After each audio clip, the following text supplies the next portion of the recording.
Gender equality is our collective, and it is our only hope. As Vicki so vividly described, the intersection of gender inequality and climate change powerfully dramatizes the perils of being female in our unequal world. Her calamity is connected to global statistics. 75% of those affected by disaster are, in fact, girls and women. The World Humanitarian Summit, held on the 23rd and 24th of May, was the first international event of its kind, bringing together various stakeholders to discuss over 2 days to focus the world's attention on the ongoing situation of unacceptable exclusion of women and girls in decision-making in many crisis settings, and the devastating impact of war, displacement, and disasters on their lives and livelihoods. But what has it really done? It may still be too soon to say a few months on, but many things are glaringly obvious. It was just the first step in a long process and had hiccups of its own. The Femlink Pacific's executive producer director and program associates media advocacy and research attended the summit as well as a pre-summit event, the Women's First Responder Summit held on the 22nd of May. First, we looked at that pre-summit event, during which the Australian Ambassador for Women and Girls spoke to attendees and guests. I'm very honoured, excited to join this discussion on the eve of the summit sort of kicking off, in fact, in a couple of hours. Partly because it reinforces a key agenda for Australia in terms of our foreign policy and our foreign development work. That is, ensuring that gender equality and the rights of women and girls, particularly in conflict, post-conflict, in humanitarian situations, in crises, we've got to make sure that it is central to all of our work, and particularly in relation to the summit. That's an agenda that Australia takes into the summit, and it's certainly one that we've helped today, hearing people's ideas and messages and work, indeed some of the work you've already done. I'm really keen to transmit that message as well. I'm particularly happy to be here because there are many of you working on the front line. I think we can't underestimate the importance of the men and women who are on the front line, particularly those women who are first responders, dealing with the issues that, as we know, affect women and girls disproportionately. Obviously, you've already done a lot of hard work today as part of the consultations and discussions. Tomorrow, governments will sit around and they'll talk about what we need to do to catalyse gender equality in humanitarian action. And there's some lovely words on paper. However, I think for ActionAid, one of our critical things was, well, how do you actually do that? And from our perspective, the best way to know what to do was to actually consult with women. The event might have been self-descriptive, bringing together women first responders.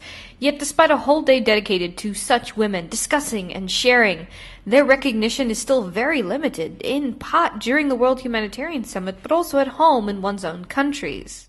Well, first of all, women are first responders. We know that women are out there keeping communities together, keeping their families together, and indeed keeping nations together. So women are doing the hard yards, and in many cases it may be a case of requiring assistance in additional resourcing, additional training, support, or money. So we know that women have these experiences, and we must be listening to these experiences. And as I said yesterday, not just consulting, but actually women sharing these experiences from positions of power and respect.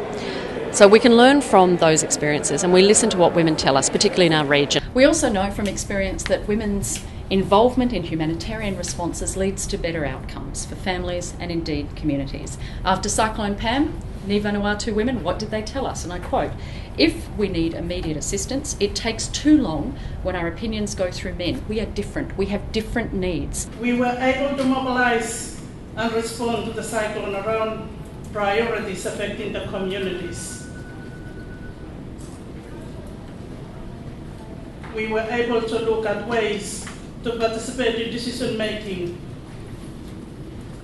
in disaster management committee at all levels, provincial level and national level, to ensure that women's voices are not left out.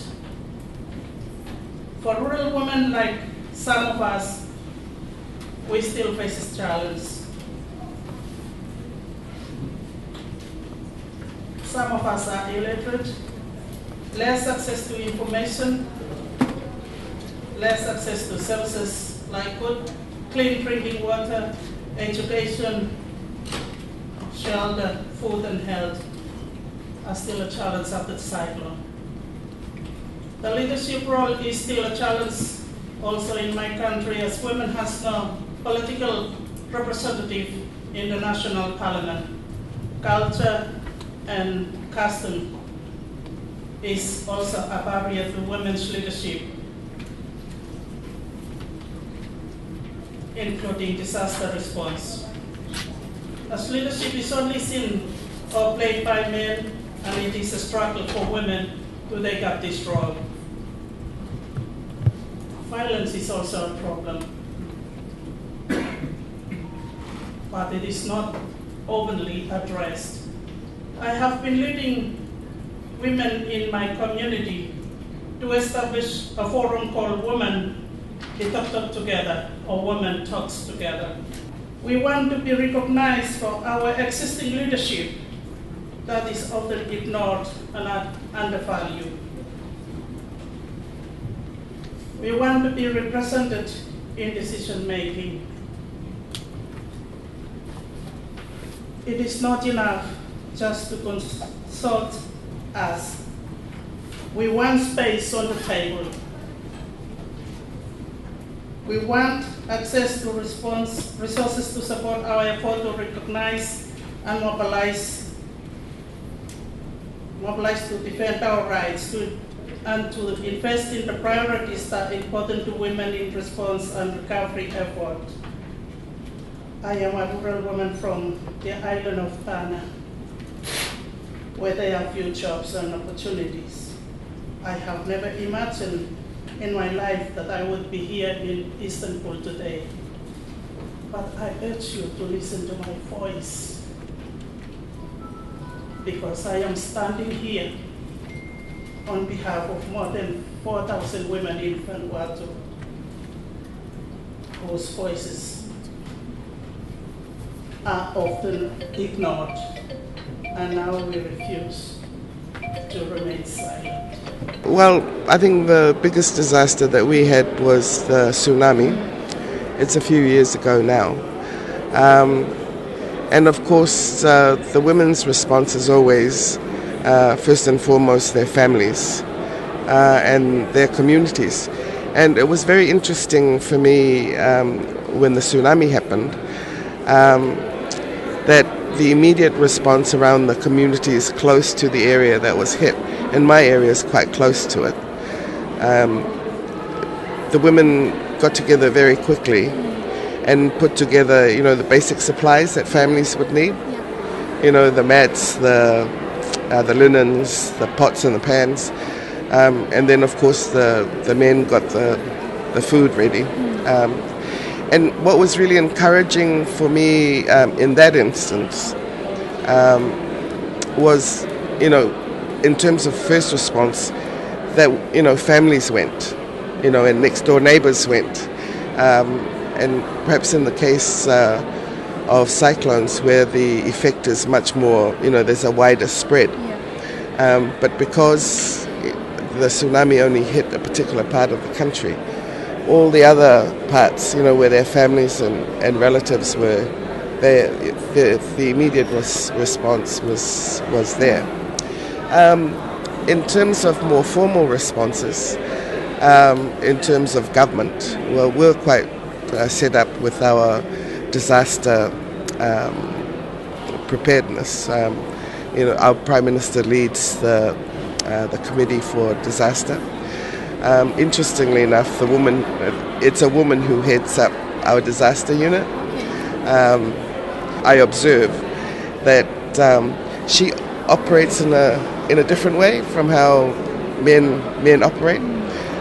She's a lot more organic, in terms of, she's going through the procedures, but you can see that she also utilizes a lot of other different networks, and and there may be networks through communities, women, and so forth. I was able to connect with other women and get men involved as well, not just as a mother, but also as a woman. This taught me something that I've already knew, that women can be change makers, that we can be a part of the solution. We can be active participants in humanitarian response, and that's something that's usually overlooked. Our involvement in that, something that had been overlooked, was brought a lot of attention, and that was a fundamental right, education, that was ignored. How can we push this to happen more? We need to see more recognition of the work that we do. It's not recognized. We need to be included, women need to be included in decision making during the crisis, after the crisis, not just as an afterthought, but as a main part of the entire event. There needs to be documentation of the work that we do. A lot of times it's not documented. Women are represented on disaster management committees already, and they have been organizing meetings to help encourage women to help themselves and bring their voices to local authorities, so really acting as this kind of agent of change at the local level, bringing women together, connecting them with government. Also, we've had experiences of women training young people, religious leaders and community leaders to come together, raise awareness and respond to the Ebola outbreak in Liberia. And also coming up with really innovative ways to respond to the health crisis. So establishing hand washing stations in the communities, which was kind of taken, I guess, as a model of best practice and replicated by other organizations in communities. And for FemLink, we have established a women's weather watch model, which is basically, it uses community media as a model to document women's experiences, bringing their experiences to the local government and national government and kind of official responses, and vice versa. So kind of creating this two-way model of exchange of information between local and community level and official response to the humanitarian and natural disasters. So the barriers that women have faced in taking leadership: lack of education, lack of access to basic healthcare services, international NGOs coming in and pushing out the local actors on the ground and taking away the staff. So that really kind of handicaps the effectiveness of local agencies, poor local governance, particularly to ensuring women's rights on the ground.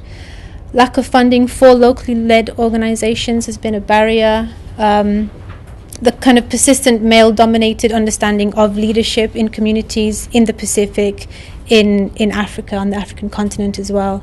And also as well, the exploitation of displaced women and young girls in refugee camps, and the fact that humanitarian workers have basically taken advantage of this and, kind of using young women and girls for sexual, exploitation, yeah. And men had a way of speaking, they had a leader, and everybody fell in line, everybody clapped and said their agreements.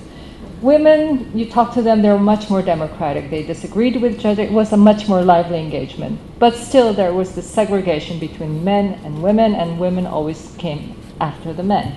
We crossed the border into the refugee camp, and thanks to the interventions that we were making, the same displaced population, and when they were asked to choose a leader to speak, they chose this young, articulate women to speak on behalf of the whole community. Well, first of all, I think that the fact that issues affecting women and girls are on the agenda, whether that's marginal in some people's eyes, whether it's central for others, it's a big step to get these issues on the agenda. Would I like to see them as central to all discussions? Absolutely. Do I want more women at the table as leaders, policymakers, women's accounts and experiences as first responders reflected and represented?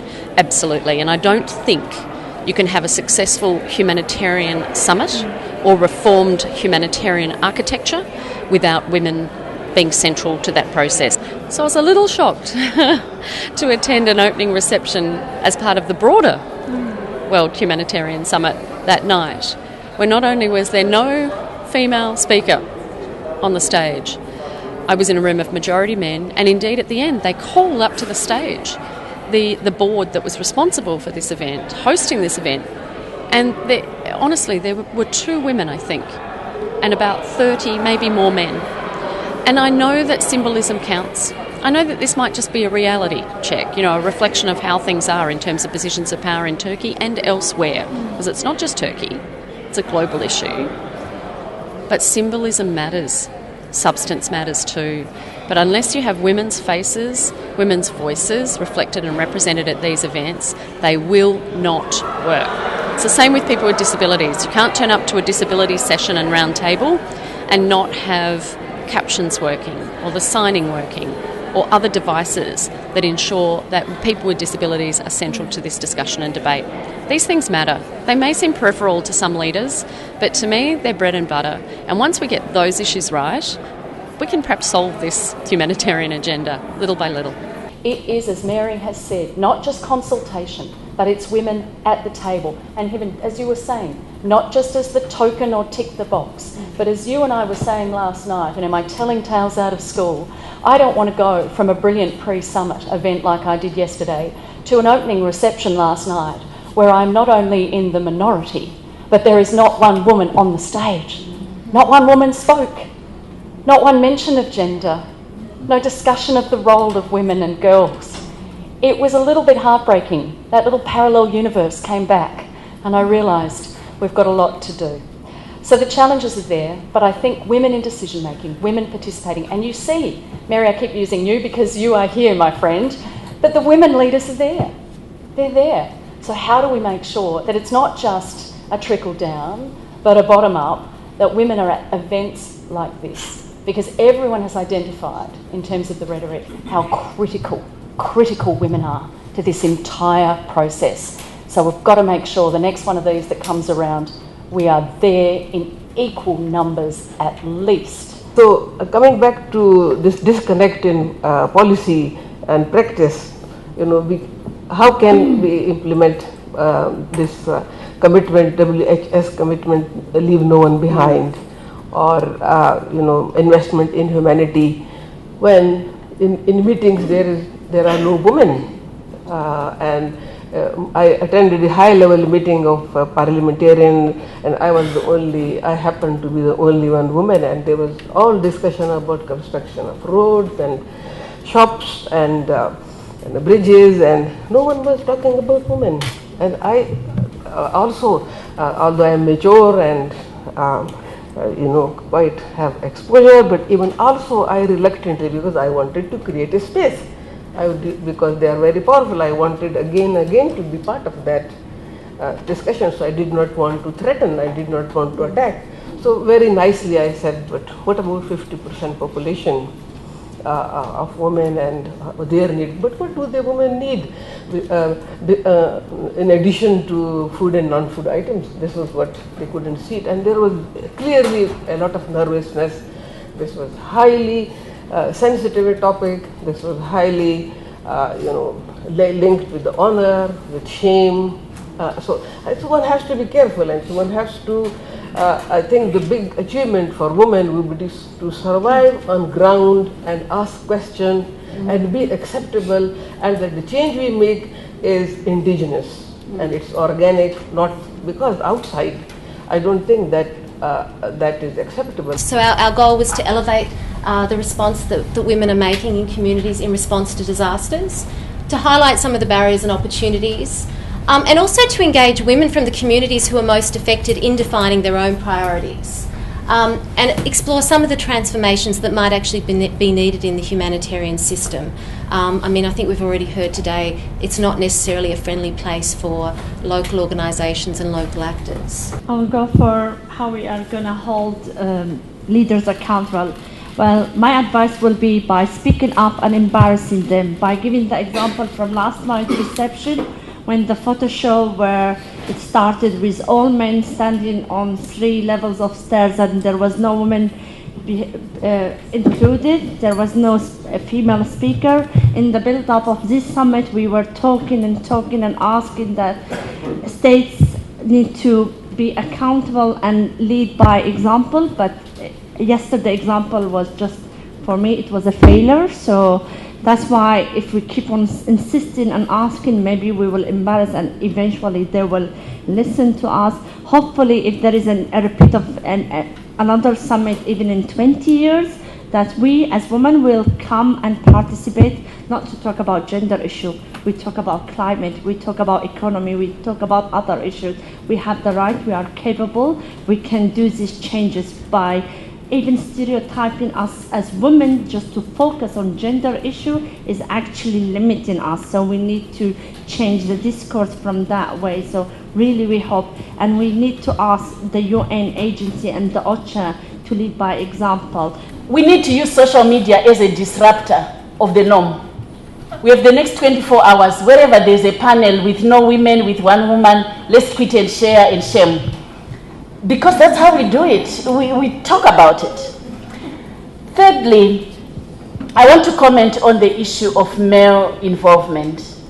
I put men into 3 categories. There are the men are involved already in everything. What we are asking is not male involvement. I'm asking for male responsibility and male accountability for the first category of men. Parliamentarians, fathers, priests, imams, men in decision making. Be accountable, be responsible. The second category of men is male abusers of women's rights. Go to jail. I'm just asking for justice. We can't continue to talk about male involvement without also talking about the violence and the violation women are experiencing. And then about the young boys, let's re-socialize them around masculinity. So those are my 3 categories of men. Those who have to be responsible and accountable, those who really need gender justice. In barriers, the male-dominated bureaucratic structures, the absence of gender advisors in the structures. For example, in the Philippines, we have this NDRRMC, but we want women representation. Where is the women in that boxes? We could not see some representations of women. Vow narratives plus responses frame women as victims rather than leaders in protection. In opportunities to scale up women's networks and empower them to lead in humanitarian spaces. Example, across all clusters. For example, there are opportunities in meetings, regional meetings on the clusters of shelter, water, health, not just in the protection. So there is also opportunity to support, empower women's network to advocate for interventions that specifically protect women's human rights at all stages. What do I mean by support? Support is a woman to know that how to help another woman like her, because in that area, when a woman hear that there is a drought there, there is a diarrhea, even a child of somebody else has died because of what can I say, diarrhea in Kisu. Yeah. She ran away. She said, if I go there, even myself I can die. So I better run this side. So we try. These NGOs come and tell us, if you had somebody else, a woman like you suffering, go and help her instead of running, because it's not a must that if you go and help her, you will die. No. So we came together, we try small groups of telling women that don't have, you have to have the small groups so that we can help each other and understand the problem of another woman to another woman. Women frontline responders are not a statistic, they are not a footnote, they are not a poster, they are not a video clip. They are leaders with knowledge, with expertise, with experience. They are demanding, they are not asking, they are demanding opportunities, and they are not asking to be trained perpetually for capacity building. They are looking at recognition of their knowledge and their expertise. They are innovating. Secondly, What needs to change from moving from here is a new, reformed humanitarian architecture. We cannot continue to have the discussion around humanitarianism from a welfareistic, heal the wounds perspective. This is politics, politics of land. This is humanitarian crisis is about security. So we need to also look at the architecture to link the conversation around CEDAW with the conversation around 1325 in a robust way that places women on the table. Because otherwise we remain on the periphery of just beneficiaries and community actors. We want to talk about politics, the politics of power and the security agenda, the early warning conversation, the post-conflict reconstruction. And women on the front line are big women. They are looking at resources. We have and we must talk about resources. Not resources, money. Let's put it on the table. We need to talk about real shillings, pesos, whatever it is, in a way that understands that communities also have resources. They are not just waiting for saviors to come from somewhere. We need women's frontline responders' own contribution to be recognized, to be affirmed, to be accounted for, and for the relationships to be complementary, to be based on solidarity and not be based on charity. And this requires also us to shift the kind of tools that we use for partnering with frontline responders. Legitimacy, a lot of the work we're doing was not considered legitimate because we're not registered organization, accredited organization, regardless of the efficacy of what we're doing, because we're not, we're not been around for several years. That was an issue, especially with the government, INGOs, and the UN, because I know I specifically reached out to those organizations. Another barrier was perception, acceptance in the sense that you had a lot of the recognized NGOs didn't accept you either. Lack of information, that was a major barrier. We didn't know where we could get access to funding. I left this out, that was the first one actually, funding. And so we didn't know what was happening. There was the whole coordination was disjointed. It took the government and the international community several months to come up with a strategy on how to address the situation we had in Liberia. And so there was packets of information left and right, so you couldn't find one source that you could go and get information on how you could help or how you could respond. There was also cultural barriers where there were places where women were not welcome, and you had a female-led organization. So some places I went, I had to actually take a step back. A man had to speak because they didn't recognize my leadership. Lack of recognition from even male-led organizations. So some of the men, they would specifically not even want to talk to you, even the educated men.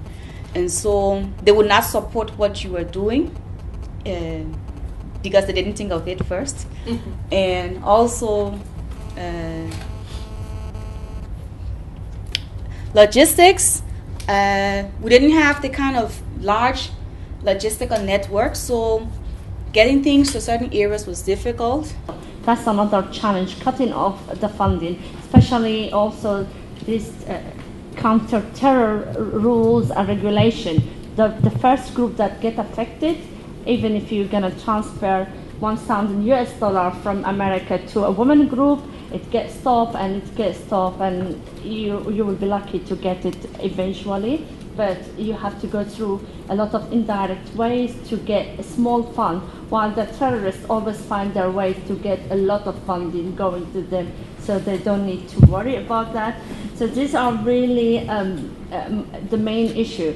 I think I will emphasize that we need to lead by example and not taking this approach and ask for accountability.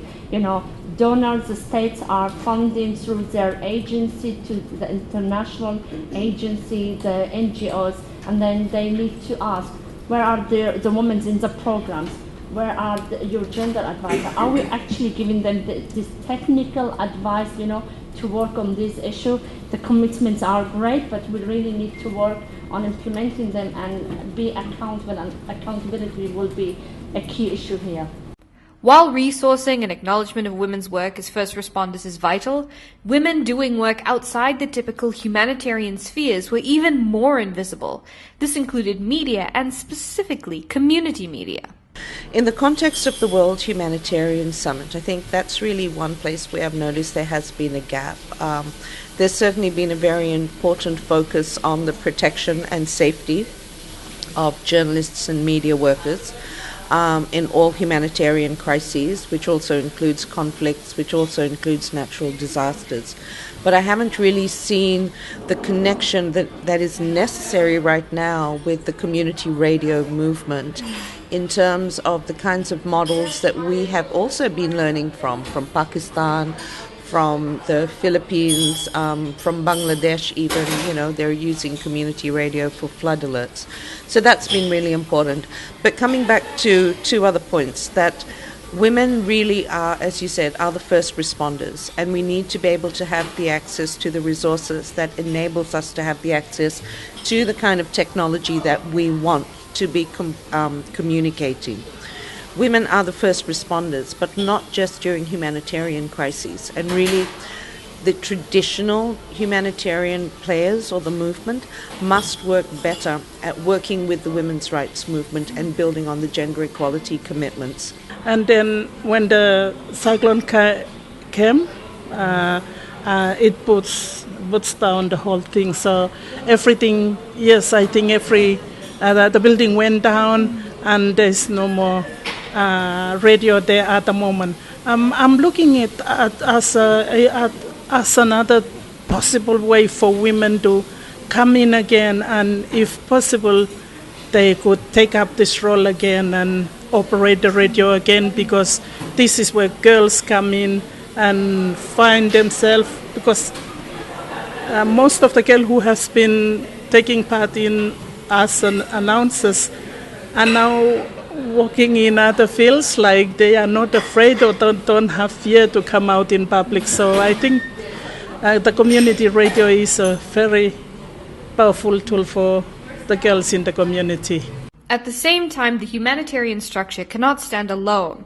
There needs to be a cross-section between the way in which it operates and how it interacts with nation-states, with national legislation and a country's own way of doing things. We are close to finalizing our Samoa National Policy for Gender Equality for the period of 2016 to 2020, which seeks to transform inequitable gender relations in order to improve women's status, to influence state policy on all areas, and to identify strategies to facilitate new and equitable relations between women and men. The priority will be to ensure peaceful families and communities, healthy Samoan women and girls, equal opportunities for women to participate in the sustainable economic development, advancing gender equality in leadership and political governance, and enhanced institutional mechanisms for the promotion of gender equality.